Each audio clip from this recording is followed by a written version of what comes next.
మీ business ఏదైనా మీ ఊర్లో promotion చేయాలంటే అది సుమన్ టీవీతోనే సాధ్యం. ఇప్పుడే సంప్రదించండి. Welcome to Suman TV. Suman TV ప్రేక్షకులకు శ్రీ క్రోధనామ సంవత్సర ఉగాది శుభాకాంక్షలు. నా పేరు మవా సుబ్రహ్మణ్య రవి. ఇప్పుడు మనం కుంభరాశి యొక్క ఫలితములను తెలుసుకుందాం. ఈ రాశి యందు ధనిష్ఠ నక్షత్రము 3, 4 పాదములు, అలాగే శతభిష నక్షత్రము 1, 2, 3, 4 పాదములు, పూర్వభాద్ర నక్షత్రము 1, 2, 3 పాదములు ఈ రాశి యందు ఉంటాయి.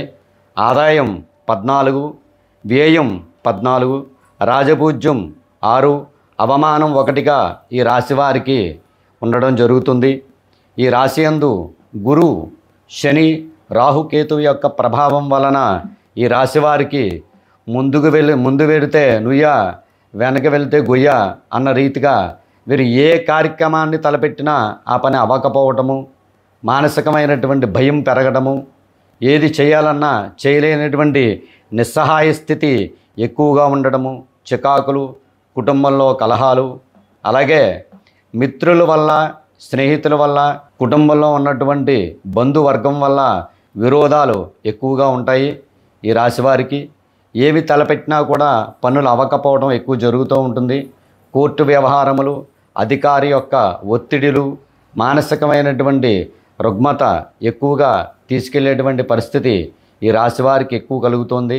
అంచేత ఈ రాశివారు మానసికమైనటువంటి స్థితిగతులన్నిటినీ కూడా సమాంతరంగా చూసుకుంటూ ఇష్టదైవ ఆరాధన చేస్తూ వెంకటేశ్వర స్వామి, ఆంజనేయ స్వామి, అలాగే గురు రాఘవేంద్ర స్వామి వారి యొక్క ఆరాధనా కార్యక్రమాన్ని చేసుకోవడం వలన మంచి ఫలితాలని వీరు చూడడం జరుగుతుంది.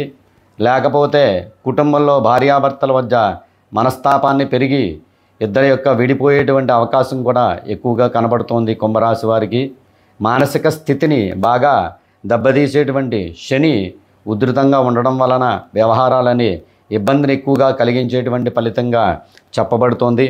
అలాగే ఈ రాశివారి ఓం శ్రీం ఉపేంద్రాయ నమః అనేటువంటి మంత్రాన్ని చేయటం వలన మీకు మంచి సత్ఫలితాలు ప్రాప్తిస్తాయి.